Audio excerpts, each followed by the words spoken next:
Good morning, everybody. Welcome back to cilinixfxcapital. Hope you're all doing great, and welcome to this new video here on XRP and Ripple. We'll talk about some news briefly here. I mean, yesterday we had some quite interesting news going on, but I don't think that matters too much for the price. But obviously, I mean, the technicals right now for XRP, to a certain extent, are quite interesting, and to a different extent. But we'll talk about that. It will make a little bit more sense a little bit later.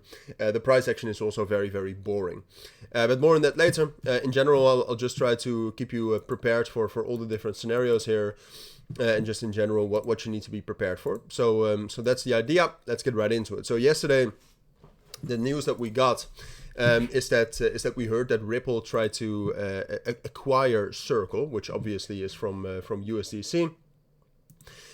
So that's interesting. I mean, I would say, look, short term, obviously that has no effect on the price of XRP because nothing has happened with Ripple. But then what I do think is interesting. I mean, I'm not sure when I'm not sure what the price anymore was for Hidden Road.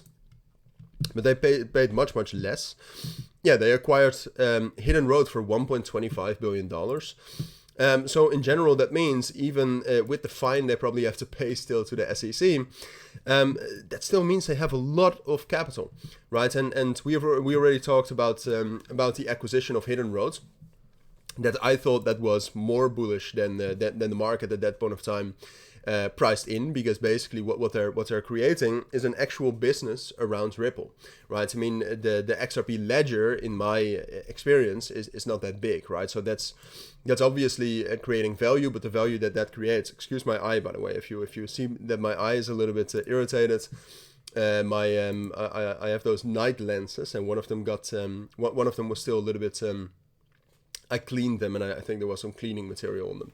Quick tangent, but what they're creating is a real business and real revenue around Ripple, right? Which obviously is incredibly bullish for the price long term. But what that means is that, you know, it's sad that they couldn't acquire Circle. But ultimately, that also means they still have a lot of capital, a lot of cash left to acquire potential other businesses, and just in general to start some new ventures.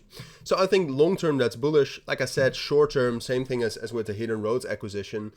Does it matter that much? Probably not. All right. And what we're seeing right now from the price as well is stability. All right. And that's basically what Ripple or XRP has done for the majority of the time in April. Obviously, the beginning of April, we were quite volatile and there was a lot of strength, but ever since reclaiming back into the range right here, we've been fairly stable. I mean, we've had some momentous moves in between that stability. That's true, but ultimately we've been very stable. And I think that's a blessing and a curse. I've said that before as well.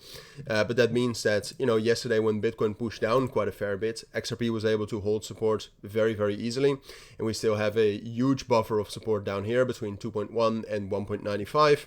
So I'm not too worried about that. But it also means that when Bitcoin is stronger, like it was overnight, XRP doesn't really react to that either. So for now, I'd say it's most likely for XRP that we will remain in this consolidation right here between ultimately 2.14, which has been solidified as the main support right now, and then at the top right here, 2.27, 2.28. I think we'll consolidate in between that. Ultimately, we're going to breakout, of course, given the market circumstances and given the stability. I would still say the bullish breakout is more likely for a move into 2.41, but it's almost impossible to predict when that is going to happen. The bullish breakout is most likely, but I mean, at this point of time, all the indications that we're getting from the technicals, from the volume, the momentum in general, is that we will remain stable, all right? So that no breakout is likely to happen today or tomorrow. But that's it for now. I'll definitely keep you updated on if we actually can get a breakout today or when it becomes a little bit more clear. But that's it for now. So thank you for watching. Hopefully that helps, and I'll see you on my next videos. Bye.